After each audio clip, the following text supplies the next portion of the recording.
Hello people, welcome back to my channel. We are about to film the video answering all you guys' questions, and we thought that we'll come down because there's this cute park like right below our apartment, and we were gonna film here, but it started raining. Stupid London and its weather. So the first question that a lot of y'all have been asking me is which university I study in and what do I study, what's my course. So I am doing my masters in fashion and lifestyle marketing from the Glasgow Caledonian University, their London campus. And Rutvik is, what are you doing? I am studying Masters in Marketing Management from University of Westminster. Why UK? Germany too has amazing course. Okay, so I chose UK because I had to do my masters in fashion marketing, and the only two places like where fashion is known is either Italy or the US, or even London's a fashion capital. But I don't know if Italy had a work visa, and the US does not actually provide work visa to students who come for art courses. They only provide visas for students who go for the STEM courses, which is science, technology, engineering and mathematics. And I just don't want to come here and study and then leave. I wanted to work for a while. I wanted to gain some industry experience, which is why I chose UK, as they announced this post-study work visa and it felt really attractive to me. And plus London is also one of the fashion capitals, so yeah. Did you go through any agency? Actually, I did. My brother did all of the counseling for me. He actually has been a student himself here in University of Huddersfield. So if you all have any questions or if you want to ask him for any guidance, then I'll just put his number and his email address down. So you all can just email him or call him regarding your applications or queries or anything if you have. How did you convince your parents about your goal about UK? Yeah, it did take a little bit of convincing, especially because I'm a only child and my mom's really lonely without me, and she wasn't really ready to send me so far for 3 years. So, but it's okay. She actually, I didn't have to convince her. She just. मेरे बेटी की खुशी में ही मेरी खुशी है. For IELTS, is it mandatory for student visa? See, if you have good marks in 10th and 12th in English subject, then maybe few of the universities in UK they just waive off the IELTS criteria. But it is better to give IELTS. It would help you to during your entire work process. It is better you have IELTS with you, because English language proficiency is very much important in UK. So the next question was the whole application process. I got a lot of questions about this. The first one is shortlisting the course. So first you need to brainstorm or even do a lot of research on what you really want to study and shortlist the ones that you like the most, that you will enjoy the most. So depending on the course, you will shortlist the universities. Now I got a lot of questions about me suggesting you all some good universities, but let me tell you one thing, that in the UK, standard of teaching is like same for everywhere. all of the universities. Everything depends upon the course that you are going to choose. So and also you have to be very specific and about the modules in the courses. Just randomly Google it about the universities that have that course. Like for example, I want to do fashion marketing, so I just googled fashion marketing universities in the UK and I got a list of universities, and then I went through all of those courses and studied all the modules that they had and selected the one that जिसके modules I liked the most. जिसके modules, I mean, I thought कि these modules are gonna help me in future in my career goals. So that is how you shortlist the university. Another important factor is your funding and the city. As I'm doing a fashion course, I wanted to do it in London, as I'll have a lot of exposure to the industry and I'll be able to gain experience. And also the funding. So my university, the fees for my universities are really low. It's like £13,500 for a year, and yeah, so that was one of the main factor behind me choosing this university. I was looking for my funds. Once you shortlist the university, the next is you need to apply. So you need a statement of purpose, a letter of recommendation and your transcripts. So the statement of purpose is basically an essay that you have to write where you convince the university that you are a good student, and you tell about your own experiences from your bachelor's, what all you have studied, what all knowledge do you have, and why they should accept you as their student.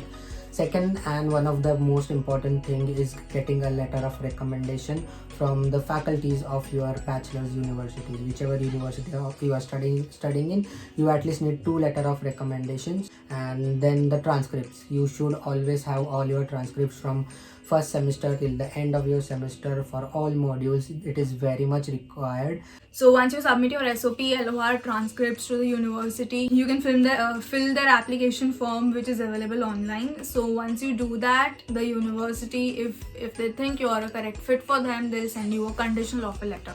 Now in the conditional offer letter, they'll basically give you conditions like you are supposed to score 60% or 70% in your bachelor's degree. That could be one of the conditions. The other condition would be you just need to pass all of your modules. Then somebody might get a condition of giving an IELTS exam. Once you get the conditions, you need to fulfill those. I think they give you the time limit for that. Yeah.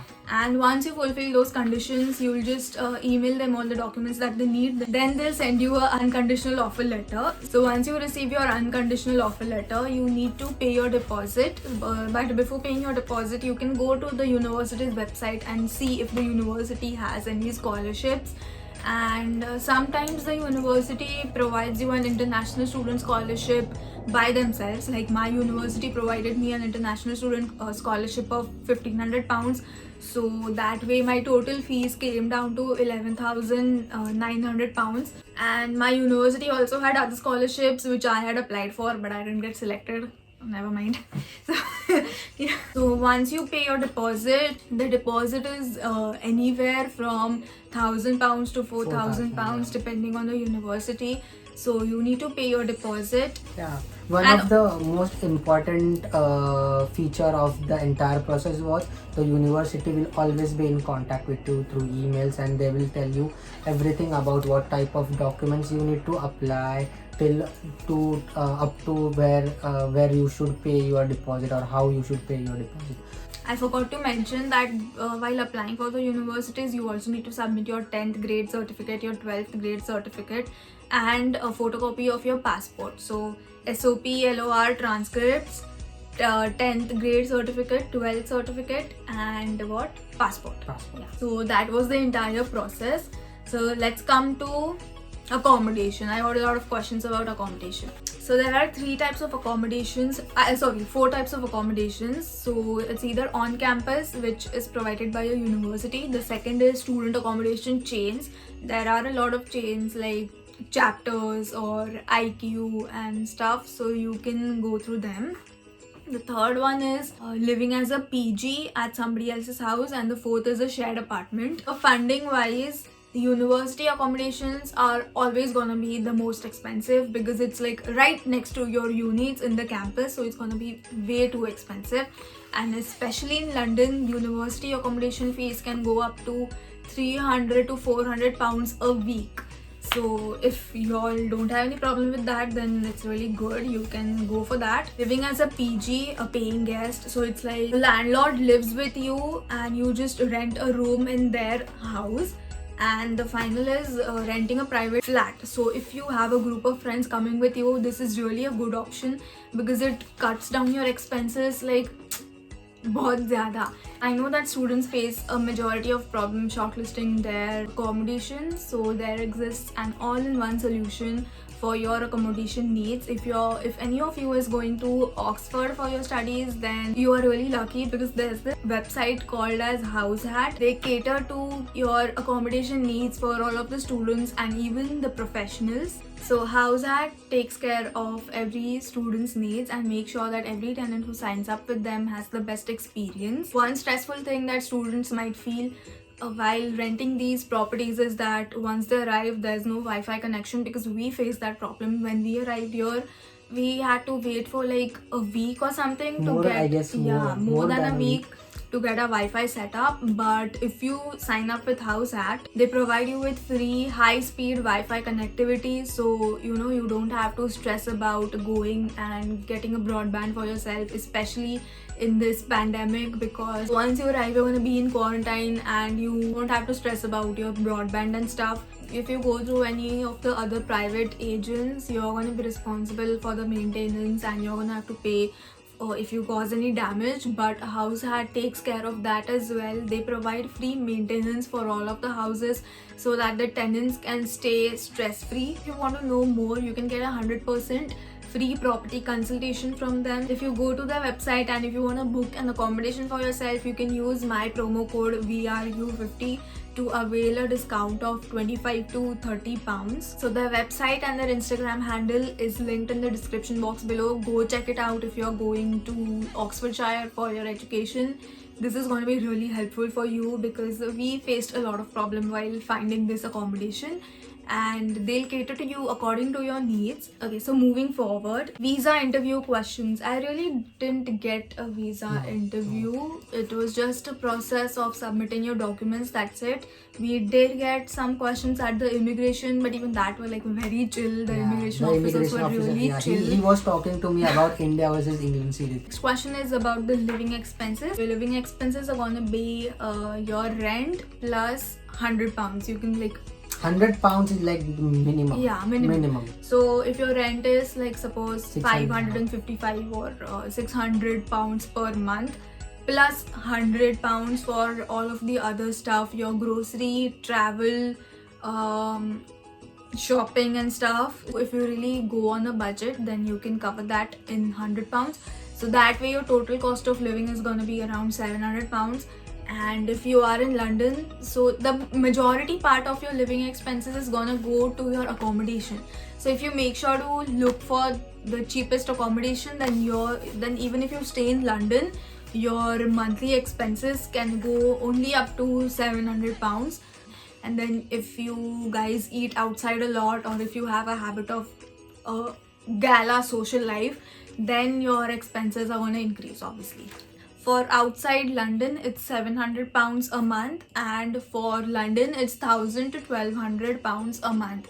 But again, if you live on a budget in London, then you're gonna be fine in £700. For scholarships, people were asking me about government scholarships. So I think Rutvik can answer this because he's been researching about this a lot. There are many scholarships from India as well. There is the Commonwealth one. There is the Chevening one. You'll just have to go and search on the websites. Criteria for government scholarships is also the same.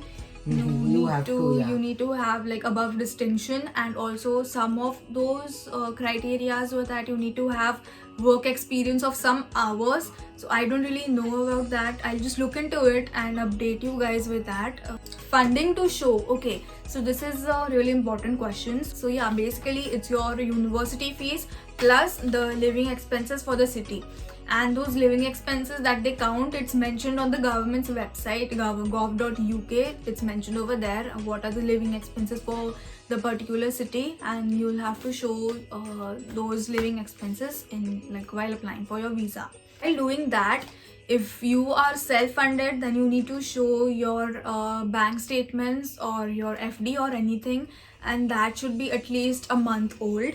And if you are applying for a student loan, then your loan letter should be so there's no time limit for the loan letter. Okay, so speaking of the current situation in London, the lockdown has been lifted and a lot of restrictions have been removed. But when we came here in the month of March, and that time India wasn't in the red list, which is why we were able to quarantine in our own accommodation.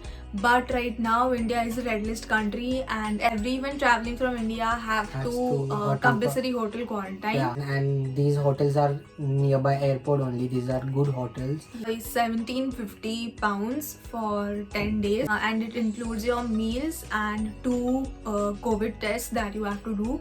So the £1,750 includes all of that, and it is mandatory. There is no way out of that. So you are gonna have to hotel quarantine. But if you're coming in September, there are chances that, I mean, I Yeah. don't really know, but there are We chances. hope, Yeah, we yeah, hope.